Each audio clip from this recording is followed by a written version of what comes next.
chicos, muy buenos días para todos los estudiantes del grado séptimo de la institución educativa San Benito. Les habla el profesor Saúl Correa y damos inicio, después de haber registrado la asistencia, entonces a la clase de ciencias naturales. Bueno, mientras registraba la asistencia, les mandé algunas situaciones que ustedes deben de tener en cuenta para los trabajos en ciencias naturales. La primera son una serie de aspectos que deben de tener en cuenta para la clase, ¿sí? Para la puntualidad, para el envío de los trabajos, la forma como lo deben enviar. Espero que lo hayan leído y le hayan prestado atención. Y en esos aspectos también está la forma de enviar las imágenes, de enviar sus trabajos, ¿cierto? Que sean imágenes que se puedan realmente leer en una posición adecuada, ¿cierto? No diagonal, no de lado, no que sean todas horizontales, ¿sí? Que sea una forma cómoda de leer, como si uno pudiera estar leyendo un libro o un cuaderno perfectamente, ¿cierto? Entonces, para que le presten atención a la forma de enviar esas imágenes. Que por favor utilicen un lapicero negro, pero que realmente sea negro, porque escriben como con lapiceros grises, ¿sí? Con una buena nitidez de las imágenes que sea posible leer. Y sobre todo, lo que les envié, que está en rojo, ¿sí? Que prestar atención a los trabajos, cómo los deben de marcar, para saber a quién se le califica, porque nuevamente les digo, los profesores no somos adivinos, necesitamos saber de quién es el trabajo para guardarlo en la carpeta donde están los trabajos de ustedes, porque cuando se descarga y si no tiene nombre, no se sabe de quién es, no sabemos a quién calificarle. Ahora, si ese trabajo es suyo, por lo tanto las cosas que son propiedad de cada uno hay que marcarlas, ¿cierto? Esas producciones que uno hace hay que marcarlas. Bueno, con respecto a los trabajos deben ser a mano. ¿Por qué a mano? Porque se están yendo a internet a consultar y lo que hacen es cortar y pegar, pero no están racionalizando lo que se pregunta ni lo que contestan. No leen si realmente hay relación entre lo que están contestando y lo que se está preguntando.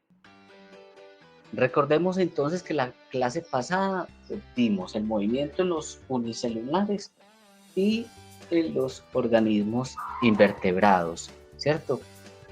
Hasta ahí llegamos en la guía. Vamos a hablar hoy de lo que es el movimiento en los vertebrados y vamos a hablar también de la otra parte que complementa el sistema locomotor, que es el sistema muscular.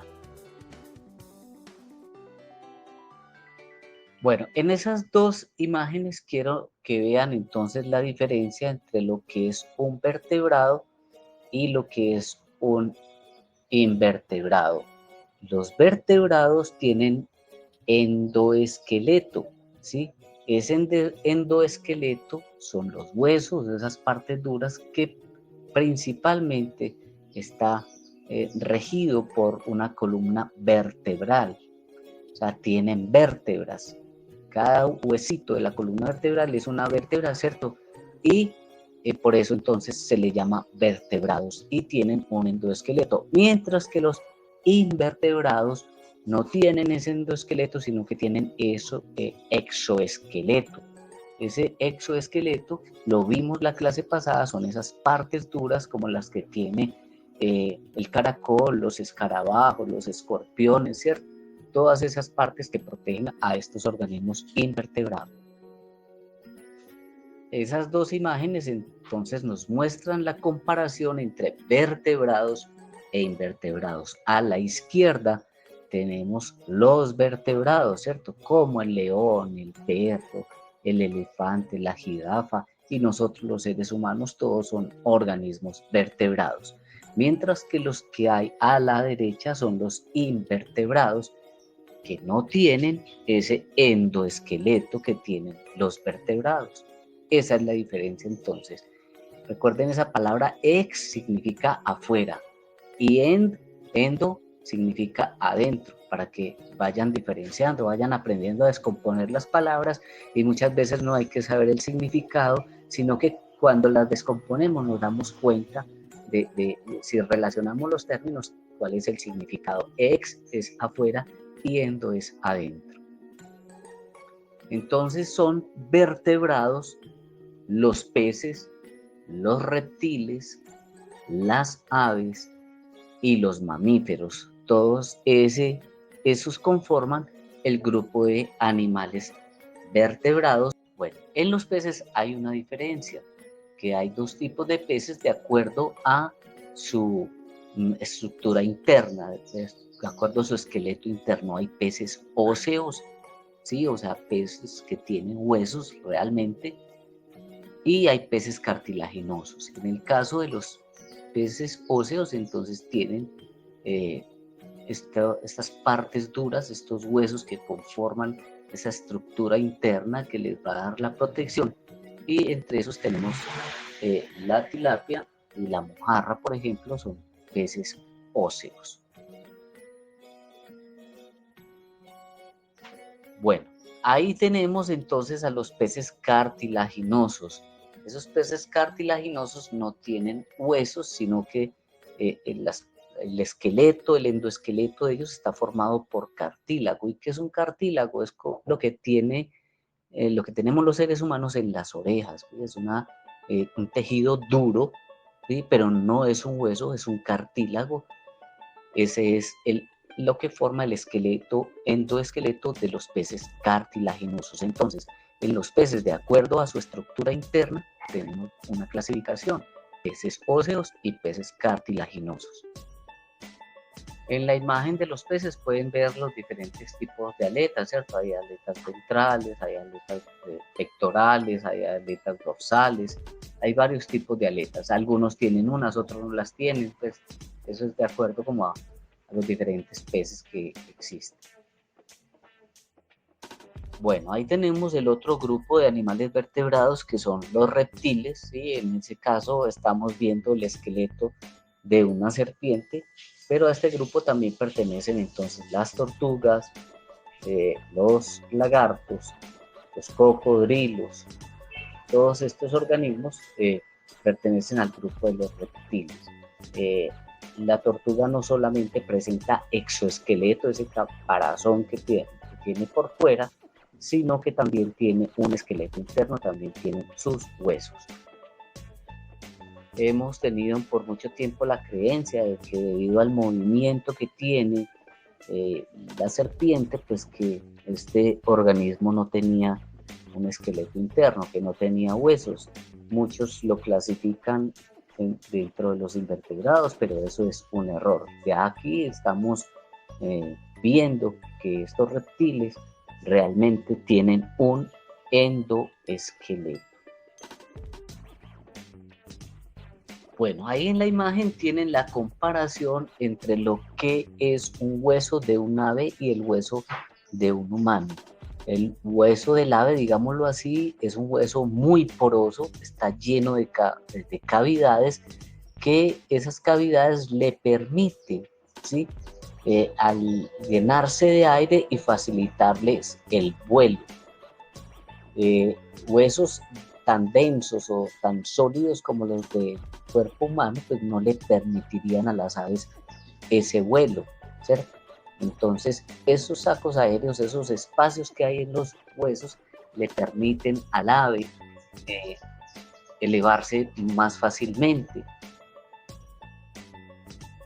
Por eso, cuando estamos comiendo pollo, un hueso de un ave, como los pollos, pues lo podemos triturar fácilmente con nuestros dientes, mientras que un hueso, digámoslo así, de cerdo o de una vaca, le metemos el diente y ahí perdemos los dientes muy fácilmente. Lo que quiero es que vayan viendo cómo cada cuerpo de los organismos se van adaptando de acuerdo a su contexto, es decir, de acuerdo a la forma como viven, de acuerdo a sus hábitos, ¿sí? De acuerdo a su forma de conseguir su alimento, de acuerdo al espacio que habitan, ¿sí? Todo esto tiene que ver entonces con esa conformación que tienen cada ser vivo. Bueno, con respecto a la locomoción, entonces ahí en la imagen, en la última imagen que compartí, vimos el sistema óseo de un mamífero como el ser humano y de un mamífero como el perro, ¿cierto? Entonces, los mamíferos son todos aquellos animales que se alimentan de leche al momento del nacimiento, que poseen las hembras una glándula mamaria y de la cual se alimentan las crías en un principio, ¿cierto? Estos mamíferos, entonces, este sistema locomotor les permite el desplazamiento y recordemos entonces que entre ellos hay animales bípedos, o sea, que tienen 2 patas, y animales cuadrúpedos, o sea, los que tienen 4 patas. Cada uno de estos organismos está adaptado pues de acuerdo a su sistema locomotor. Lógicamente los que tienen 4 patas tienen una mayor estabilidad y mayor agilidad, ¿sí?, que los que tienen 2 patas, pero eso es la naturaleza de cada uno de estos organismos que se adaptó a las condiciones que el medio le planteaba y entonces necesitaron unos 4 patas y otros 2 patas. Bueno, aunque todos los mamíferos tienen una conformación muy similar, pues no tienen, digamos, la misma cantidad de vértebras, la misma cantidad de músculos, ¿cierto?, los mismos ligamentos, sino que todos son diferentes en esa conformación, y eso es lo que les va a dar a ellos, por ejemplo, la flexibilidad, la capacidad de correr, la agilidad en el desplazamiento, ¿sí?, la fuerza, la resistencia. Todas estas estructuras van a determinar entonces cómo hay unos organismos que se pueden desplazar mucho más fácil que otros. Sistema muscular. Este es el otro sistema que hace parte del mecanismo de locomoción en los seres vivos. Específicamente entonces, digámoslo así, pues aunque los invertebrados también lo tienen, pues vamos a hablar un poquito más como de este sistema muscular orientado hacia los vertebrados. Ahí tenemos 2 imágenes, ¿sí?, una del ser humano, la cantidad de músculos que envuelven a nuestro cuerpo, y el caso de un felino como el gato, ¿cierto? Tienen músculos que son los que permiten, ¿sí?, junto con el sistema óseo, realizar los movimientos. Bueno, muy interesante entonces que lean el diálogo que hay entre Carlos, Camila y María, que hay en la guía, ¿cierto? Y cómo ellos establecen la relación que hay entre el sistema óseo y el sistema muscular para poder que los seres vivos se desplacen. Y hablan de cómo están conformados esos músculos, que es lo que vamos a ver enseguida, y qué hacen esos músculos de acuerdo a esa clasificación y a los diferentes movimientos que realizamos. Bueno, en la clasificación vamos a encontrar entonces 3 tipos de músculos, que son el músculo liso, el músculo estriado y el músculo cardíaco. Bueno, esa imagen que vemos allí nos está mostrando un músculo liso y el músculo estriado. Son imágenes microscópicas, ¿cierto? Y miren la conformación en la diferencia, ¿cierto? Esas partes más oscuritas que ven en la imagen son los núcleos de las células que conforman esos músculos. Y igualmente espero que estén viendo la marcada diferencia que hay, ¿cierto?, en la conformación. Miren el estriado, que es la imagen de la derecha, cómo hay como unas bandas, ¿sí?, como unas fibras que forman al músculo estriado. Por eso se llama estriado. Esas banditas ¿sí? Hacen que lo llamen de esa forma, estriado, mientras que el liso no tiene esa conformación en su estructura. Bueno, ahí estamos viendo las acciones que realizan estos dos tipos de músculos, tanto el estriado como el liso. Y nos están hablando del sistema nervioso, ¿sí?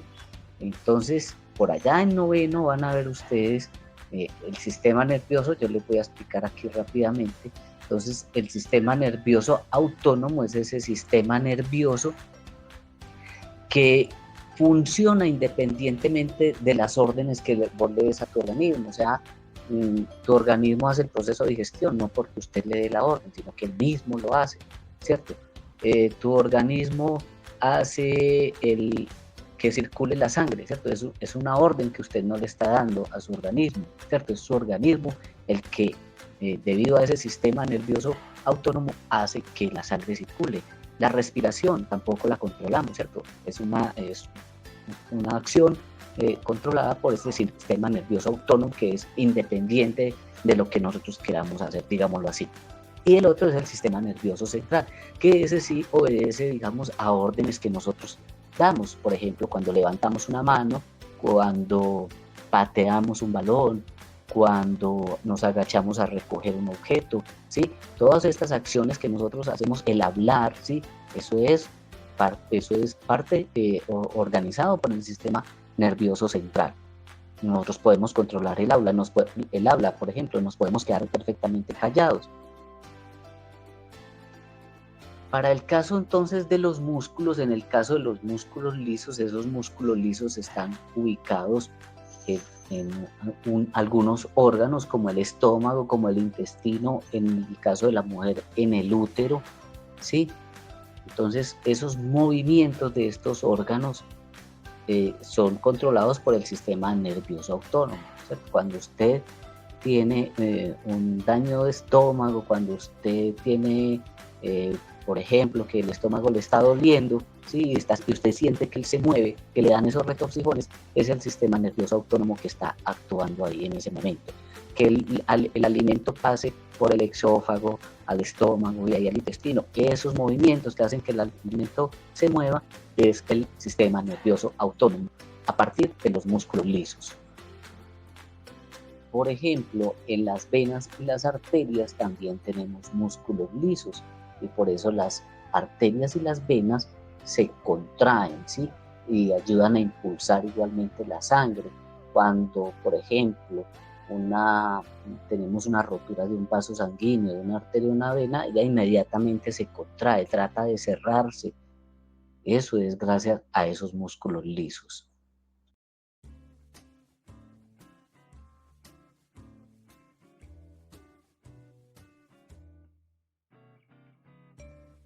Bueno, todos respondieron la primera parte de la pregunta bien, ¿sí?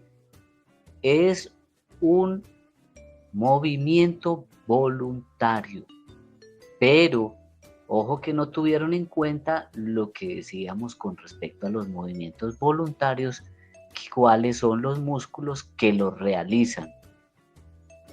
Es un movimiento voluntario y en él actúan los músculos estriados. En la imagen les estoy mostrando, eso es un GIF, lástima que por WhatsApp no se puedan ver los GIF. Ese GIF entonces nos está mostrando cómo está el sistema óseo y el sistema muscular actuando, ¿sí? Ese movimiento de recoger el brazo, ¿sí?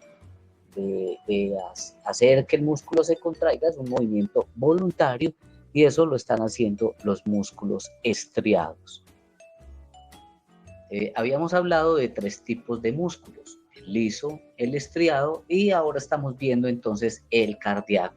Este cardíaco es el corazón, como ustedes ven en la imagen, y obedece también a movimientos involuntarios mediante impulsos que le envía el sistema nervioso autónomo. O sea, nosotros tampoco controlamos los movimientos del corazón.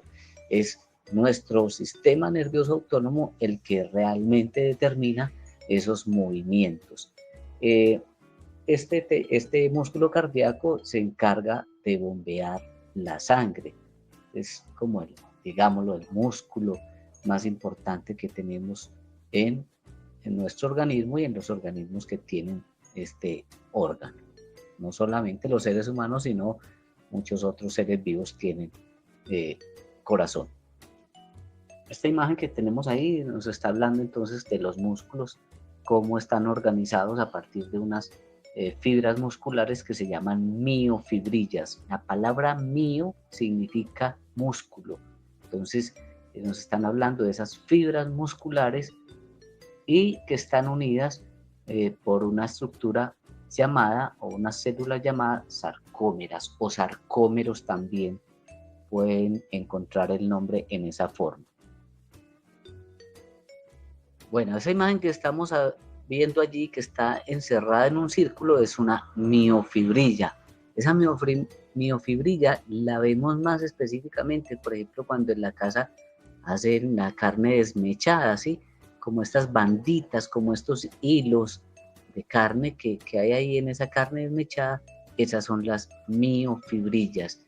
Ahí hay muchas, en esa que nosotros comemos son cantidades enormes de miofibrillas que están formando como esa fibra, ese hilo de carne que vemos ahí en esa carne desmechada.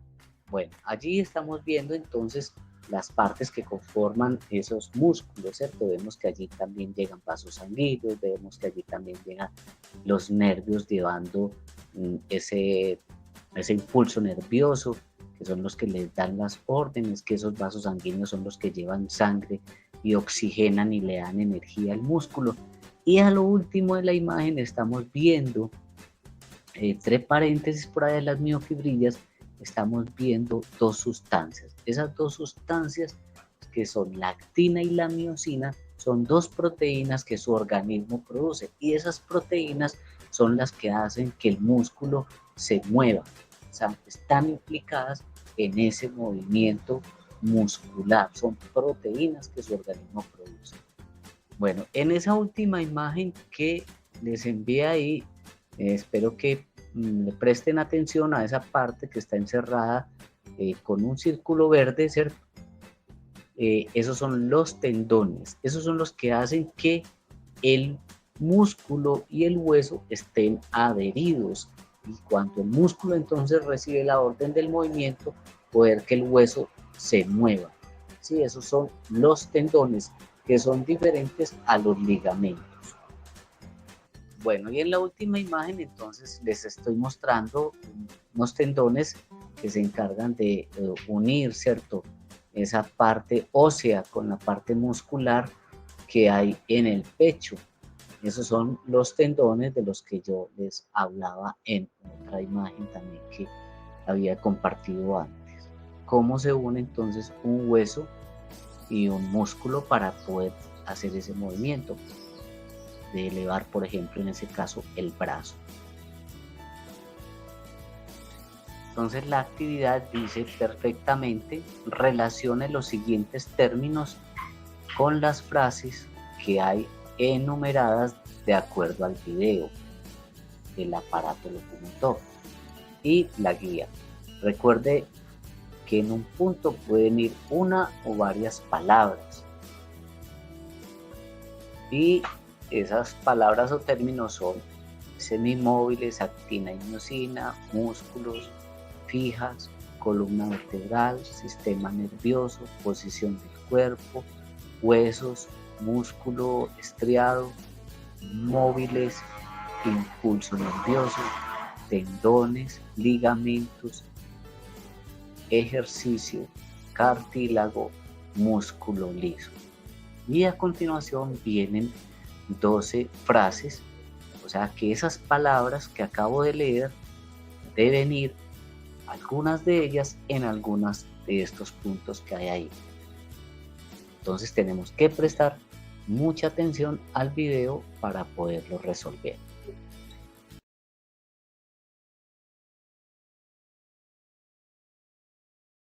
Aparato locomotor.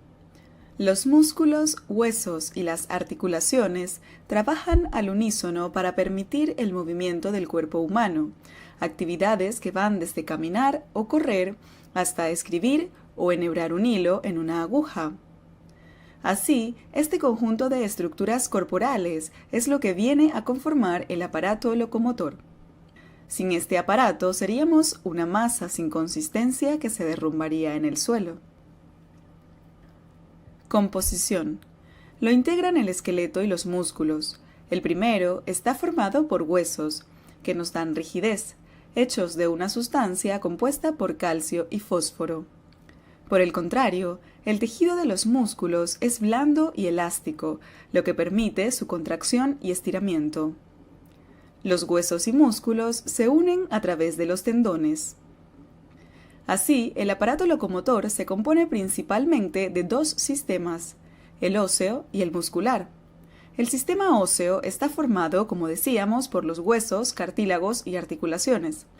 El esqueleto se encarga de dar forma al cuerpo, proteger órganos vitales y junto con los músculos permitir el movimiento. Nuestro esqueleto se compone de 206 huesos unidos entre sí por las articulaciones. Las articulaciones son estructuras que hacen posible el movimiento de los huesos. Las clasificamos en tres tipos. Móviles, permiten el movimiento de los huesos en todas las direcciones. Semimóviles, permiten hacer algún movimiento, pero este es limitado. Y fijas, no permiten el movimiento. Además de los huesos y articulaciones, también están los ligamentos y cartílagos. Los ligamentos son las estructuras anatómicas que unen los huesos entre sí, en donde se encuentra una articulación. Por su parte, el cartílago es un tipo de tejido que protege la terminación de los huesos y amortigua los golpes, a la vez que permite el movimiento articular. El sistema muscular, compuesto por músculos, es el que hace posible el movimiento. Este movimiento se realiza por la contracción de las fibras musculares. Los músculos se apoyan en los huesos para mover las distintas partes del cuerpo. Podemos diferenciar entre músculos de contracción voluntaria y músculos de contracción involuntaria. Los primeros son los que propiamente actúan en la locomoción, mientras que los segundos son aquellos que mueven las vísceras como el intestino, estómago, etc. Como venimos diciendo, el aparato locomotor funciona gracias a la combinación de dos sistemas principales. A estos los coordina el sistema nervioso, que dicta las órdenes para realizar los distintos movimientos. Así, cuando el cerebro manda un impulso nervioso, los músculos que son los receptores de esa orden se contraen o estiran. Estos trabajan aparejados. Por ejemplo, si contraemos el bíceps, el tríceps se estira. Es así como podemos adoptar distintas posiciones y realizar diferentes actividades. Problemas del aparato locomotor y prevención general. La columna vertebral es nuestro eje de apoyo y sobre la que recaen muchas de las acciones que realizamos. Por este motivo, los principales problemas del aparato locomotor se dan en la zona de la espalda. Precisamente para evitar el dolor de espaldas, te recomendamos sentarte bien, sobre todo si pasas muchas horas sentado. Dormir en un colchón que te permita tener la espalda en una correcta posición, es decir, recta. Levantar objetos pesados de forma adecuada y con la espalda recta. Y realizar ejercicios con habitualidad para fortalecer los músculos de la espalda y mejorar la postura.